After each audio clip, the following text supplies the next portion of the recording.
एक गांव था चंपकपुर, जहां थोड़ी दूरी पर एक चिड़ियाघर था। वहां हर प्रकार के जानवर, पक्षी, चाहे छोटे हो या बड़े, हर प्रजाति के रंग बिरंगे पशु पक्षी रहते थे। दूर दूर से लोग उस चिड़ियाघर में घूमने आते थे। चंपकपुर तो उस चिड़ियाघर के पास ही था, तो वहां वे लोग चलते फिरते भी घूम आते थे। एक दिन राहुल के काम से छुट्टी होती है। उसकी पत्नी का उसी दिन जन्मदिन होता है। अजी, आज मेरा जन्मदिन है और आज मैं चाहती हूँ कि आप मुझे कहीं घुमाने ले जाओ, और आपकी छुट्टी भी है आज काम से। क्या यार, तुम भी एक छुट्टी मिली है, उसमें भी आराम न करके तुम्हें भरी दोपहरी में घूमने जाना है। जी मुझे कुछ नहीं पता। आज मैं ना खाना बनाऊंगी ना खाऊंगी जब तक आप मुझे घुमाने नहीं ले जाते।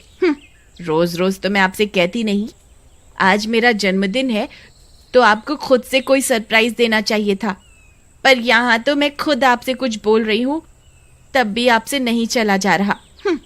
रमा गुस्से में मुंह फुलाकर एक तरफ बैठ जाती है। राहुल कुछ सोचता है, फिर रमा से कहता है, अच्छा ठीक है, शाम को तुम्हें घुमाने ले चलूंगा और रात को वापस आते समय खाना भी बाहर से ही खा के आएंगे। अब ठीक है?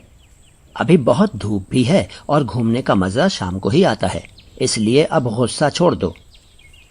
रमा खुश हो जाती है। फिर शाम को वे लोग तैयार होते हैं। अरे इसे बोल तो दिया, पर लेके कहाँ जाऊं जहाँ पैसे भी कम खर्च हों और इसका घूमना भी हो जाए। अरे हाँ, गांव के पास चिड़ियाघर है, वहां ले जाता हूँ। टिकट भी सस्ती है और 3-4 घंटे भी निकल जाएंगे घूमते घूमते। राहुल रमा को चिड़ियाघर घुमाने ले जाता है। अरे वाह, कितनी सुंदर जगह है, कितने प्यारे जानवर हैं यहाँ। अरे वो देखो, रंग बिरंगी चिड़िया।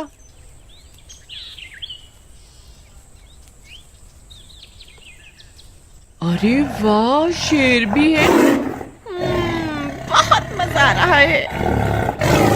कितनी अच्छी जगह लाए हो आप मुझे घुमाने के लिए। हाँ, मुझे लगा तुम्हें जानवरों से प्यार है तो तुम्हें यहीं ले आता हूँ तुम्हारे जन्मदिन पे। देखो बिल्लियाँ कितनी प्यारी प्यारी हैं यहाँ।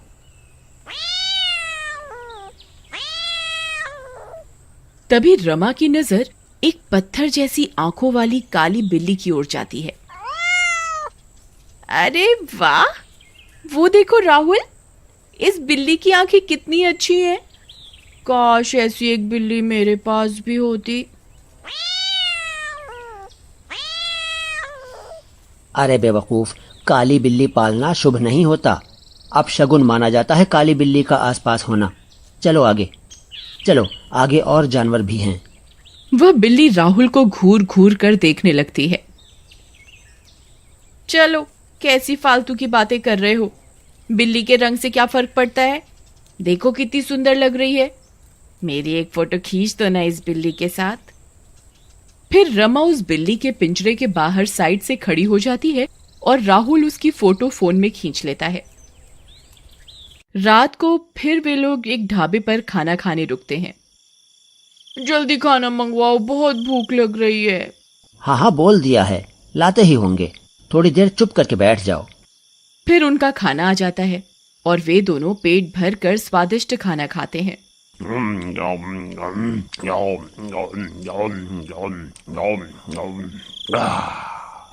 अब सब कुछ हो गया तो थोड़ा जल्दी चलो, रात काफी होती जा रही है।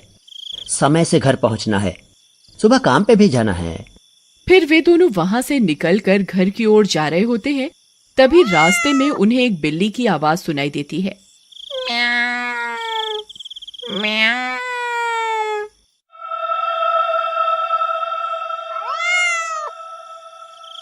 अरे ये तो किसी बिल्ली की आवाज लगती है। रमा यहाँ वहां देखने लगती है। तभी उसे एक गाड़ी के पास छोटा सा बिल्ली का बच्चा नजर आता है। अरे राहुल, वो देखो कितना प्यारा बिल्ली का बच्चा है। वह बिल्ली रमा के पैरों के पास आकर उसके पैर चाटने लगती है। रमा जल्दी चलो, ये बिल्ली काली है और रात को काली बिल्ली का साया बड़ा खराब माना जाता है। फटाफट चलो यहाँ से। रमा जिद करने लगती है। आखिर बिल्ली के बच्चे ने तुम्हारा क्या बिगाड़ा है? बेचारा सड़क पे अकेले घूम रहा है, किसी ने गाड़ी चला दी तो मैं इसे यहाँ सुनसान रात में अकेले नहीं छोड़ के जाऊंगी। और वह जिद करके उस बच्चे को अपने साथ घर ले जाती है, राहुल के लाख मना करने के बाद भी।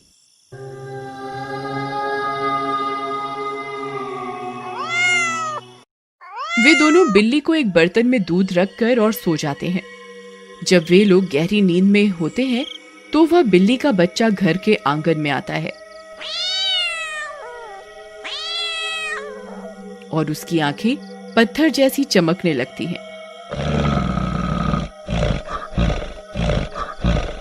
फिर उसका आकार एकदम से बहुत बढ़ने लगता है।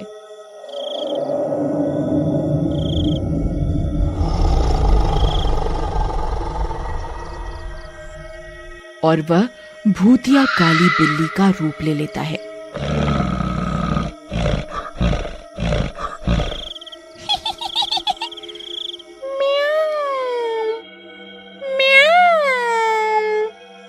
सबके घर में जाके दूध पीऊंगी। म्याऊ म्याऊ म्याऊ। फिर वे पड़ोस के घर में घुस जाती है।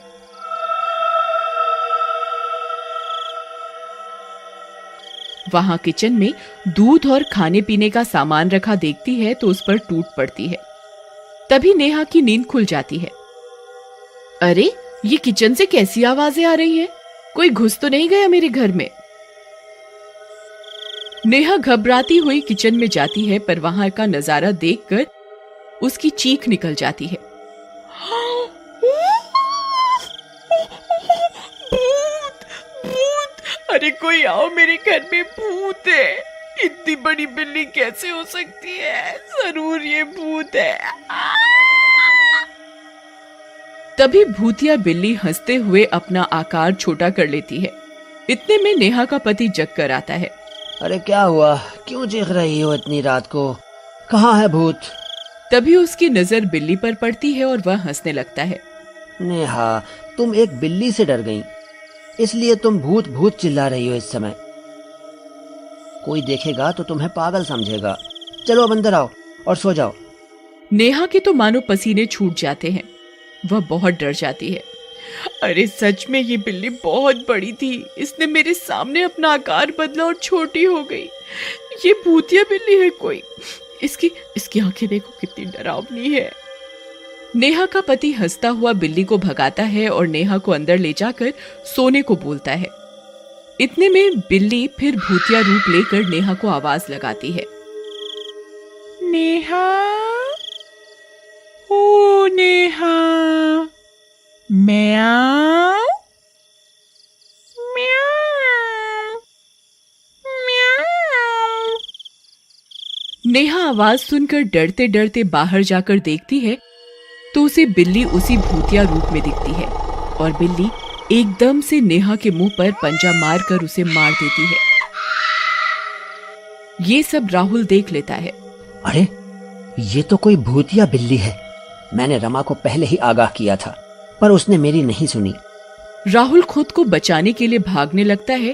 भागो रे! तभी भूतिया बिल्ली कूदकर राहुल का मुंह नोच लेती है। अरे मर गया रे! अरे छोड़ दे चुड़ैल! अरे बच्चे की जान लेगी क्या? बचा!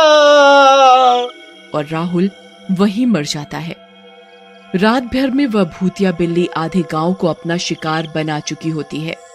अगले दिन जब ये खबर सबको मिलती है तो सब हड़बड़ाकर दूसरे गांव में भागने लगते हैं। वहीं एक गांव वाले को एक जादूगर टकरा जाता है। अरे भाई, तुमने कोई काली बड़ी बिल्ली देखी है क्या? वो मेरे जादू का हिस्सा है और न जाने कहां भाग गई है। गांव वाला समझ जाता है कि ये उसी बिल्ली के बारे में पूछ रहा है। गांव वाला जादूगर को गांव में लेकर जाता है। अच्छा, तो तू यहाँ अपनी ताकत का गलत फायदा उठा रही है, हैं? भूतिया बिल्ली उसे देखकर डर जाती है।